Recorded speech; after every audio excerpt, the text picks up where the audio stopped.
avant toute vente, faites des simulations. Passez 2 à 3 heures de temps pour voir si le terrain en question n'a pas été vendu. Parce que s'il a été vendu, on connaît le foncier au Cameroun. Vous ne pouvez pas faire 2 heures de temps sur un terrain qui est déjà vendu. Les potentiels acheteurs vont se manifester. Soyez prudent chaque fois que vous voulez engager une transaction immobilière. Ne subissez pas la pression des propriétaires.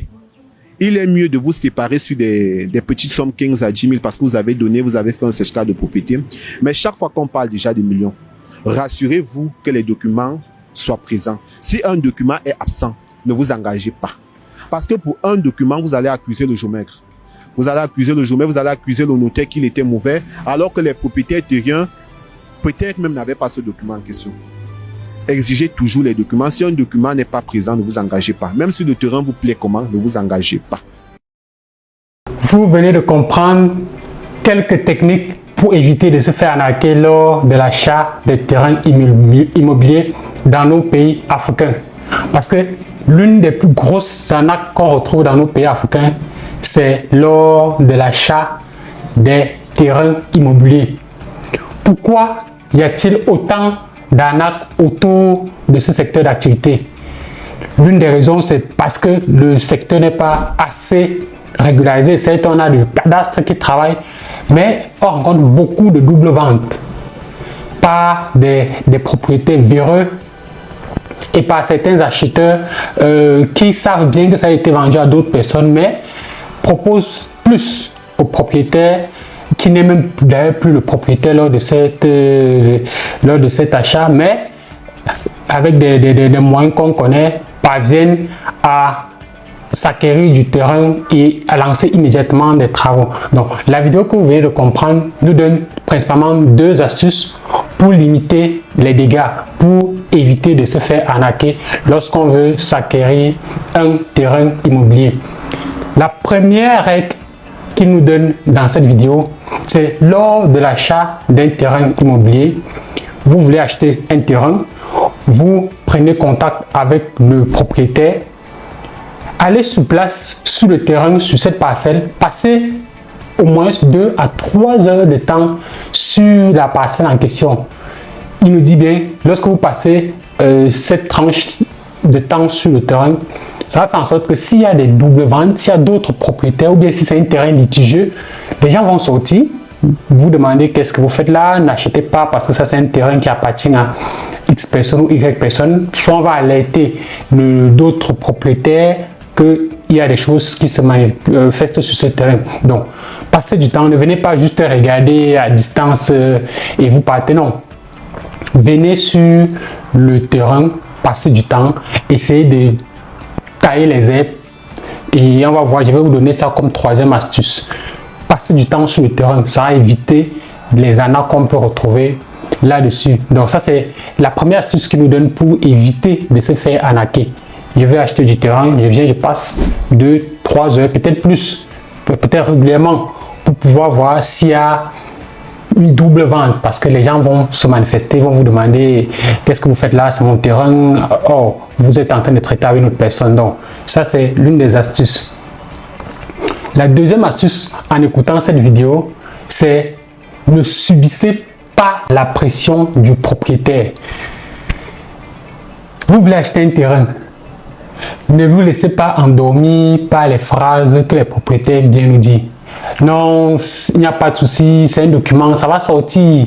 L'affaire, c'est en cours, c'est avec le géomètre, c'est au cadastre. Non, ne versez pas toute la totalité de l'argent lorsque vous voulez acheter un terrain. Si vous n'avez pas tous les documents. Donc, si vous voulez acheter un terrain propre, qui n'a pas de litige, rassurez-vous que vous ayez tous les documents à votre disposition. Le propriétaire va vous rendre tous les documents. Si vous allez voir un notaire, si vous allez aller avec des géomètres ou cadastres, rassurez-vous d'avoir tous les documents. S'il y a un document qui manque, dites simplement au propriétaire, on va patienter. Lorsque le document sera disponible, on va conclure l'affaire. Parce que beaucoup se font arnaquer à cause de cela. Ils ont des promesses du propriétaire. Le propriétaire vous dit, il y a des documents qui vont arriver, qui vont être complétés. Or, ces documents n'existent réellement pas. Une fois que vous avez versé la totalité de l'argent, vous vous rendez compte que les documents ne sortent jamais et ça vous mène dans une situation où vous ne pouvez pas réclamer que vous êtes vraiment le propriétaire de ce terrain. Essayez de ne pas vous laisser influencer lorsqu'il y a un manque de documents. Exigez des documents, sauf si vous voulez prendre ce risque, peut-être parce que les prix sont bas, vous voulez acheter un terrain qui n'a pas tous les documents en espérant que vous allez les acquérir par la suite. Sachez que c'est un risque que vous prenez, mais il faut être conscient de cela avant de s'engager. Donc ici, ce qu'on va retenir, c'est si vous voulez avoir un terrain qui n'a pas de problème, exigez tous les documents lors de l'achat. Troisième astuce qui n'est pas clairement dit dans cette vidéo que j'aimerais mettre en exergue, c'est lorsque vous voulez acheter un terrain, ne versez pas la totalité du montant de ce terrain une fois. Ne payez pas comptant cash directement pour finaliser la transaction. Allez plutôt sur un versement en 2 ou 3 échéances. Versez une première partie, vous venez sur le terrain, vous coupez les herbes, vous défrichez, vous essayez de mettre même les fils barbelés autour, voilà, une petite clôture, voilà, juste, voilà, pour attendre s'il doit y avoir des manifestations. Si certaines personnes vont venir sortir pour dire non, ça c'est un terrain qui appartient à une autre personne, vous laissez le temps, vous laissez même 1 mois, 3 semaines, 2 mois pour voir s'il n'y a pas d'embrouille sur ce terrain, si ce n'est pas un terrain peut-être familier où la vente est interdite dans la famille, voilà. Essayez de gagner du temps lorsque vous achetez. Ça va faire en sorte que s'il y a des potentiels conflits sur cette parcelle, vous allez rapidement remarquer et ça va vous permettre d'éviter de verser la totalité. Vous pouvez retenir une partie de l'argent lorsqu'il est encore temps. Bon, allez vraiment sur les sommes que vous pouvez vous permettre de perdre. Vous faites des premiers investissements comme ça pour voir est-ce que le terrain n'a pas de conflit. Ça va vous permettre d'éviter vraiment de grosses sommes. Et là, c'est mieux de perdre peut-être 20, 50, 100 000 que de perdre des millions peut-être de francs CFA ou d'euros parce que vous voulez conclure la vente, parce qu'on vous a dit c'est bon marché.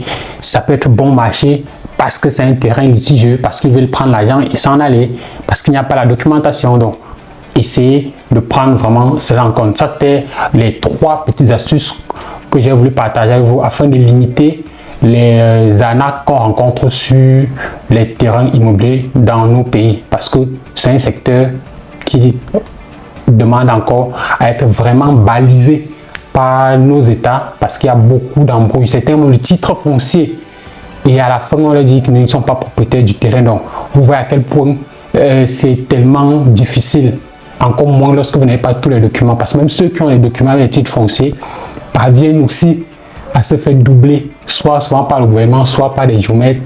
Voilà, pour vous dire à quel point c'est une situation assez délicate dans nos pays.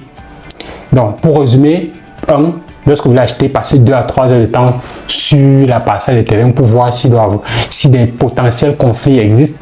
Deuxième astuce, c'est de ne pas céder à la pression du propriétaire si tous les documents ne sont pas présents. Donc, essayez vraiment de demander tous les documents avant de verser la totalité de votre argent. Et troisième astuce que j'ai voulu partager avec vous, c'est de pouvoir payer peut-être en 2 ou 3 tranches au moins. Lorsque vous faites l'avance, vous essayez de faire des petits travaux sur la parcelle, vous découpez les herbes, vous pouvez mettre un enclos provisoire afin d'attirer l'attention. S'il y a des personnes qui viennent revendiquer la propriété de cette parcelle, vous allez voir que non, c'est litigieux.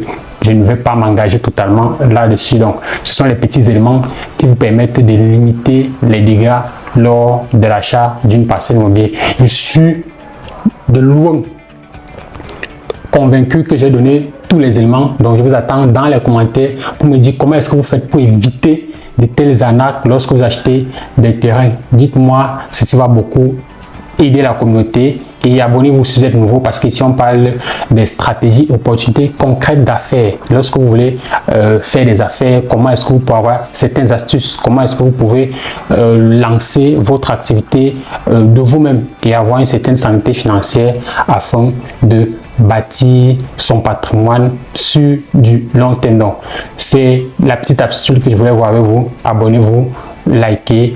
Laissez-moi un commentaire et on se dit dans une prochaine vidéo. Moi, c'est Valdez Futsu. Ciao.